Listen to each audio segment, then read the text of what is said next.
Garis besar di sini. Nah, kali ini kita akan bahas nama dan kemampuan dari para Gorosei dan Imo. Nah, mari tanpa basa-basi lagi kita langsung saja. Wadaw.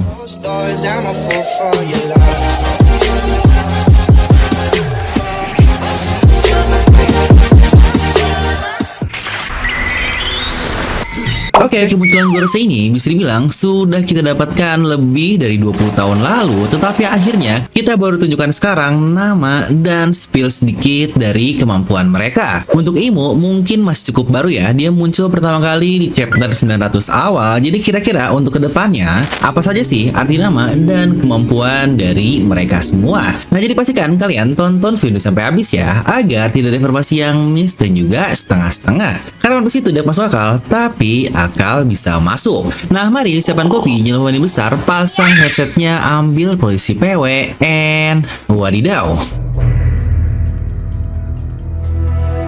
Nah, buat yang belum ngeh, Oda ini selalu konsisten menampilkan urutan Gorosei di chapter-chapternya, terutama saat kemampuan tersebut diperlihatkan. Bahkan, tentu saja saat mereka berubah ke mode yang entah itu Zoan atau apapun itu, Saturn yang bertanduk ini, lalu Jupiter yang berwujud manusia, Nasjuro Gandhi seperti wujud manusia juga, lalu Mars seperti Morgan yaitu burung, dan terakhir Warkyuri dengan culanya. Dimana di bagian ini kita akan membahas Gorosei terlebih dahulu ya, sebelum kita membahas Imo. Pertama, kita akan mulai dari Gorosei Saturn. Dari bentukannya yang sangat mirip seperti kerbau atau mungkin sapi, itu sangat memungkinkan memang jika dia makan buah iblis Mythical Zoan model Minotaur. Dan mungkin bakal banyak yang bertanya, lah bang, bukannya Minotaur udah ada di Impel Down sana? Ya benar, dia berbentuk Minotaur, tetapi yang di Impel Down itu adalah Ushio Shinomi model sapi, atau itu Zoan biasa. Namun seperti yang kita tahu, karena dia dikatakan sudah mengawakeningkan buah iblis Zoannya,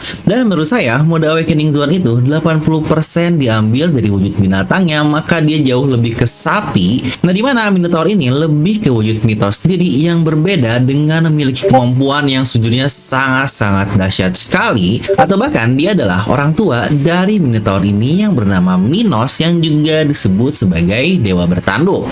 Yang sebenarnya ada mitologi lain yang juga cukup menarik terkait hal ini adalah, dan itu bernama Gozu, yang dikenal sebagai kepala kerbau dan katanya salah satu dari penjaga neraka juga. Lalu untuk Gorosei yang kedua adalah yang blonde ini, atau dikenal dengan nama Jupiter, dimana menariknya dari semua perubahan sisa Gorosei tadi dan Imo yang sepertinya terlihat mereka ini bertambah besar ya, yang bisa saja dia ternyata bukanlah makan buah iblis Zoan karena bentukannya tidak membesar seperti itu. Nah, tetapi ada juga nih salah satu kisah tentang Preta atau Gaki yang disebut sebagai The Hungry Ghost. Dia sangat berbahaya karena bisa memakan sesuatu yang fatal seperti darah. Gaki sendiri memiliki arti ejekan kepada bocah di Jepang sana yang cocok dengan Jupiter selaku Gorosei yang pastinya paling muda karena rambutnya tidak berwarna putih. Tetapi satu yang menarik adalah Jupiter ini adalah nama lain dari Zeus, dan Zeus dikenal sebagai seorang pecinta wanita yang cukup mesum, yang dari bentukannya bukankah dia sangat mirip dengan Sanji, yang apakah dia juga akan menjadi lawan Sanji di akhir nanti.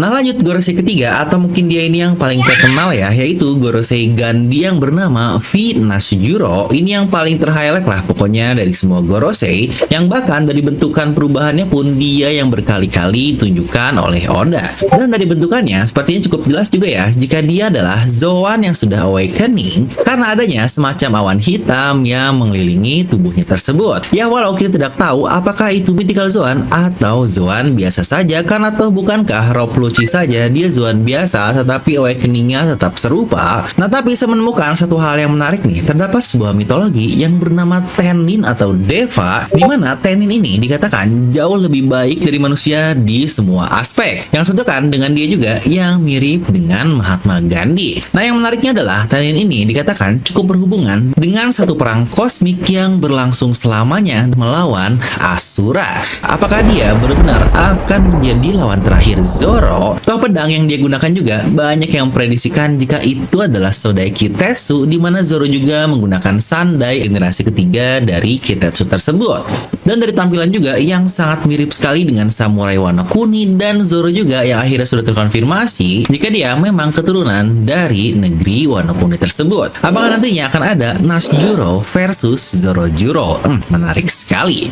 Lanjut, Gorosei selanjutnya adalah Mars yang dari wujudnya sebenarnya cukup jelas ya. Jadi ini burung dengan paruh yang ada di mulutnya, yang jika dilihat dengan seksama terdapat seperti awan yang mengitari tubuhnya, yang sebenarnya bisa kita bilang jika dia adalah seorang Zoan yang sudah awakening seperti Nasjuro tadi. Yang kira-kira buah iblis apakah yang dimakan oleh Mars ini? Entah, menurut saya satu yang selalu kepikiran dari bentuknya adalah mythical Zoan Garuda yang menjadi lambang dari negeri kita. Makhluk mitologi manusia burung dari kisah Hindu yang bahkan menjadi pelindung dari panteon Buddha. Banyak sekali sebenarnya mitos terkait Garuda ini, mulai dari mulutnya yang katanya bisa mengeluarkan api dan bahkan hentakan sayapnya bisa menciptakan badai yang sangat besar. Dan sejujurnya bukankah itu kemampuan yang sangat cocok sekali untuk seorang dewa seperti Gorosei? Lanjut, yang terakhir adalah Gorosei War Curie, di mana sebenarnya bentukannya cukup berbeda di dua panel, tetapi panel yang paling jelas ini terlihat jika yang di depannya itu semacam cula lah ya, atau mungkin sebenarnya itu bisa jadi cula lain dari satu hewan mitologi.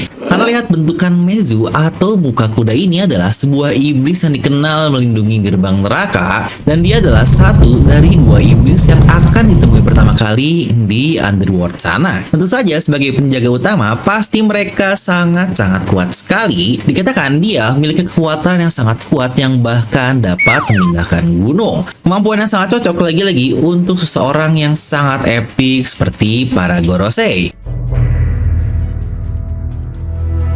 Nah, lalu untuk Imu sendiri, dia adalah salah satu yang cukup banyak terlihat di perubahannya. Dari serangan Sabo pertama saja cukup terlihat jika dia memiliki tubuh yang sangat besar sekali dan bahkan bisa memakan serangan api tersebut dengan gigi taring yang terlihat sangat besar juga. Dia pula memiliki mata yang serupa dengan Imu, tetapi ada tambahan satu gelombang garis di matanya nih, yang kurang lebih menjadi cukup mirip dengan Rinnegan. Wujud raksasanya terlihat dari bagaimana dia memegang tahta kosong yang sebesar itu. Yang lalu kira-kira apakah kemampuan dari Imu ini? Dari serangannya yang melukai kobra dan bahkan Sabo dengan mudah saja, menurut saya itu cukup mirip dengan kemampuan iblis yang benar-benar definisi the real iblis. Tetapi ada juga mitologi lain yang bernama Mara, di mana Mara diasosiasikan dengan kematian, kehidupan, dan hasrat. Mara juga berarti pembunuhan atau penyebab kematian, yang sebenarnya banyak sekali mitologi yang membahas terkait Mara ini. Tetapi hal yang menarik menurut saya adalah dia disebut sebagai satu sosok yang menyukai kehancuran. Dia pula salah satu Raja Langit yang mencoba menghentikan Siddhartha dalam mencapai enlightenment-nya atau pencerahan,